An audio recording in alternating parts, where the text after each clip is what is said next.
السلام عليكم ورحمة الله وبركاته.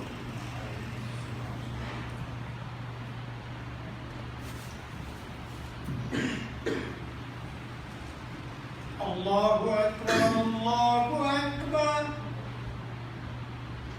الله أكبر الله أكبر أشهد أن لا إله إلا الله أشهد أن لا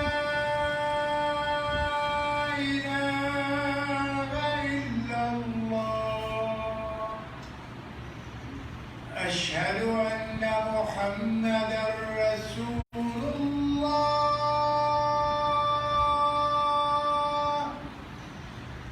أشهد أن محمدًا رسول الله حي على الصلاة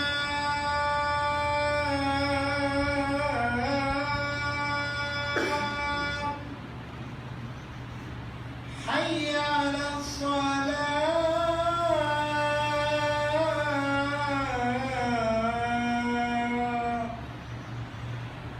حي على الفلاح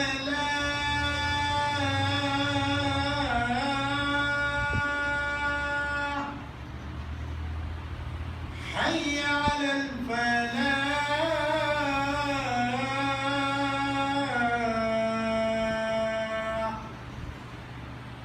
الله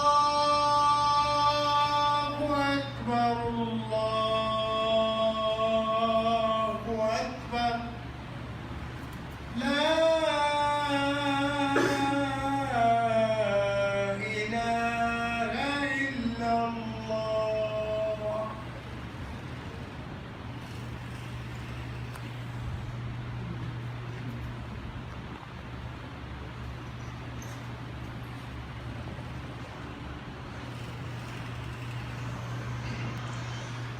إن الحمد لله نحمده ونستعينه ونستغفره ونعوذ بالله من شرور أنفسنا ومن سيئات أعمالنا من يهده الله فلا مضل له ومن يضلل فلا هادي له وأشهد أن لا إله إلا الله وحده لا شريك له وأشهد أن نبينا محمدا عبده ورسوله صلى الله عليه وعلى آله وصحبه أجمعين أما بعد.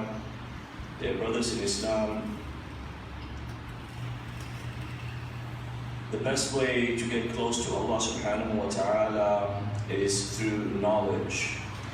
Al-Ilm al-Nafi', the beneficial knowledge, it is what calls for action. And it is through those actions and that sincerity that a person gets closer and closer to Allah subhanahu wa ta'ala.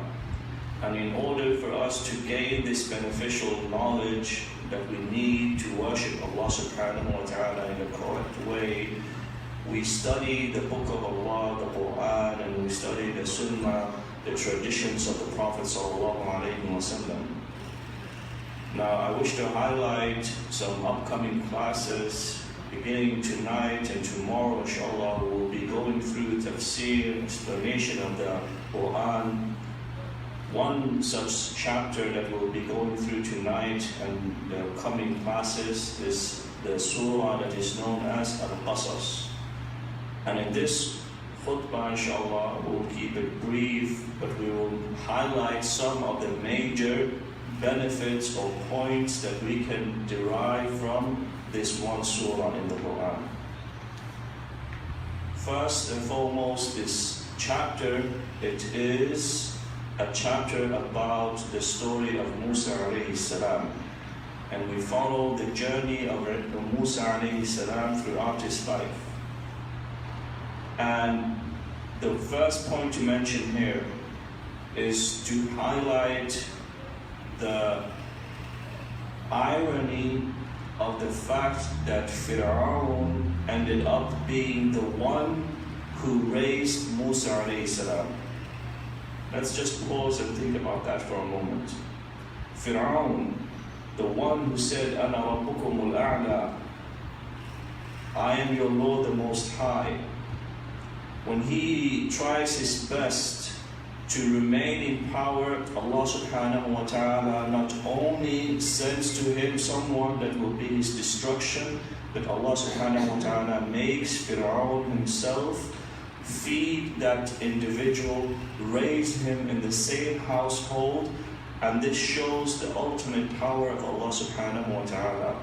People before, kings, they used to say the story of Ibrahim alayhi salam, where Allah subhanahu wa ta'ala tells us, أَلَمْ تَرَ إِلَى الَّذِي حَاجَ إِبْرَاهِيمَ فِي رَبِّهِ. When he had that dispute, that argument, do you know what ended up happening to that king?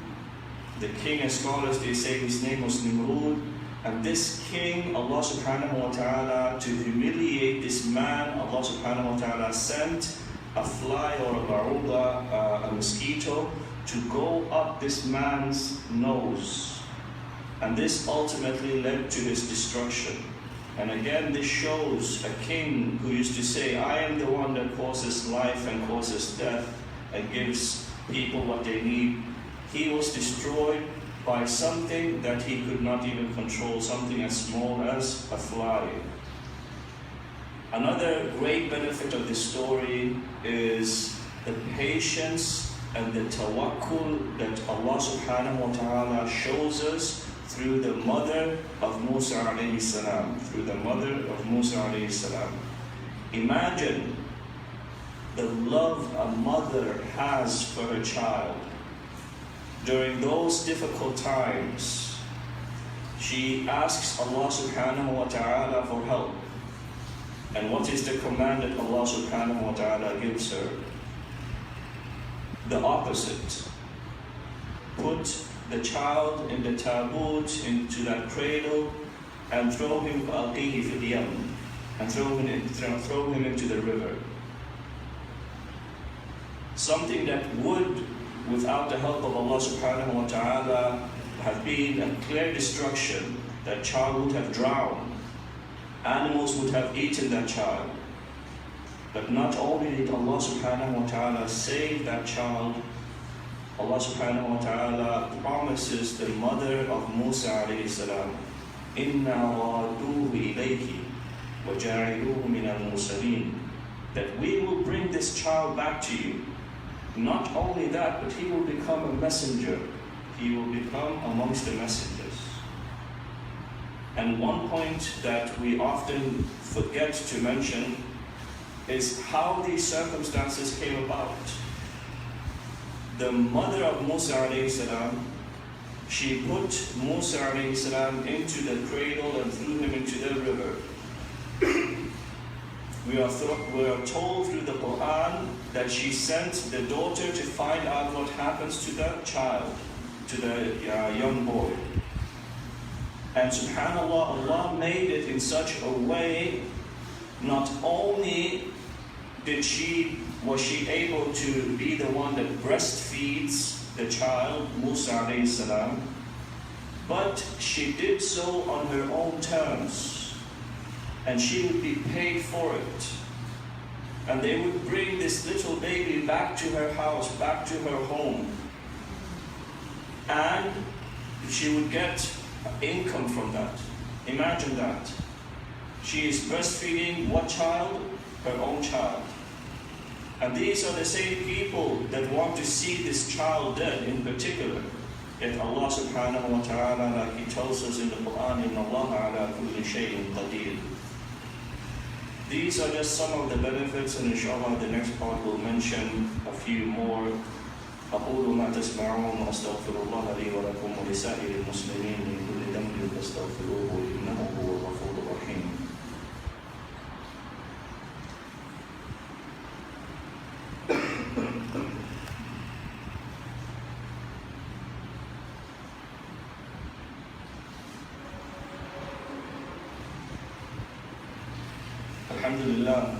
الحمد لله على إحسانه وشكر له على توفيقه وامتنانه وأشهد أن لا إله إلا الله وحده لا شريك له تعظيما لشانه وأشهد أن نبينا محمدا عبده ورسوله صلى الله عليه وعلى آله وصحبه أجمعين أما بعد.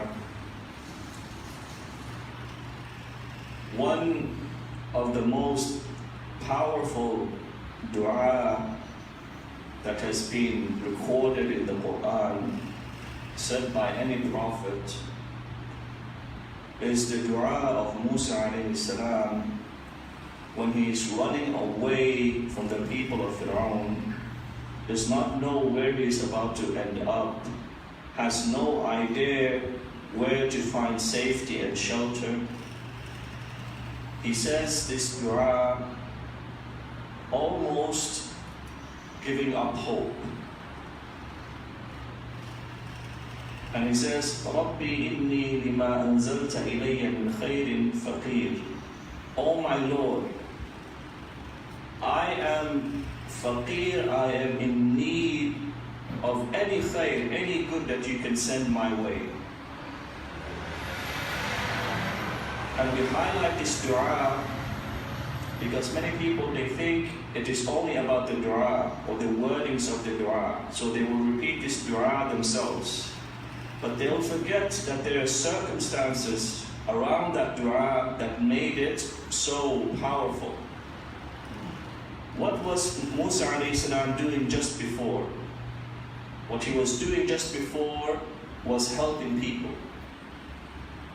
Where Allah subhanahu wa ta'ala tells us about his encounter, وَلَمَّا وَرَدَ مَاءَ مَدْيَنَ وَجَدَ عَلَيْهِ أُمَّةً مِنَ النَّاسِ يَسْقُونَ.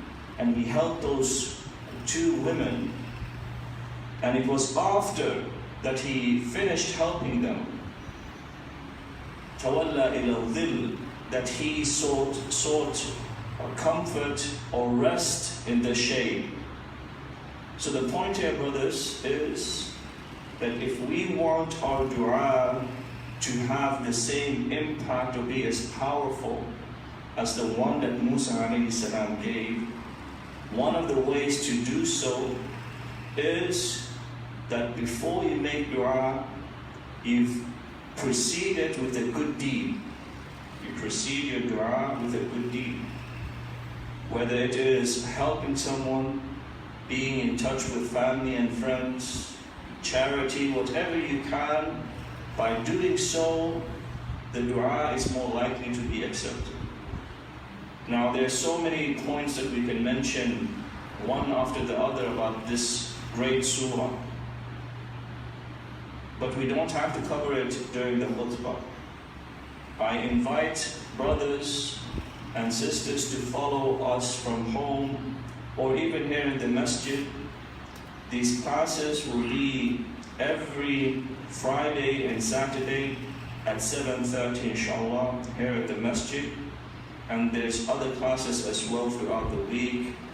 Let us put more effort into learning about the basics, learning about our religion. If someone comes to you as a non-Muslim and asks you something about the religion, then at the very least you should have some sort of an understanding.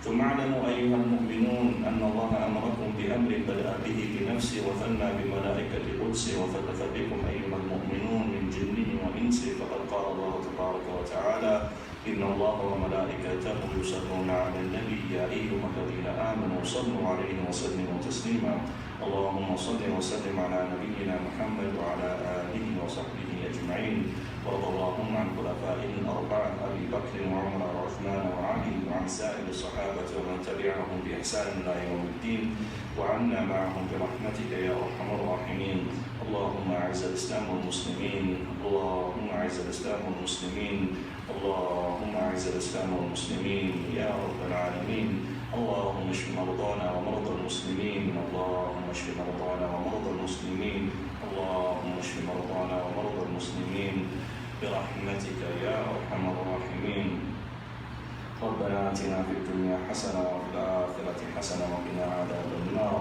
ربنا تقبل منا إنك أنت السميع العليم وتب علينا إنك أنت التواب الرحيم عباد الله إن الله يأمر بالعدل والإحسان وإيتاء ذي القربى وينهى عن الفحشاء والمنكر والبغي يعظكم لعلكم تذكرون فاذكروا الله يذكركم واشكروه على نعمه يزدكم ولذكر الله تعالى أكبر والله يعلم ما تصنعون وأقيموا الصلاة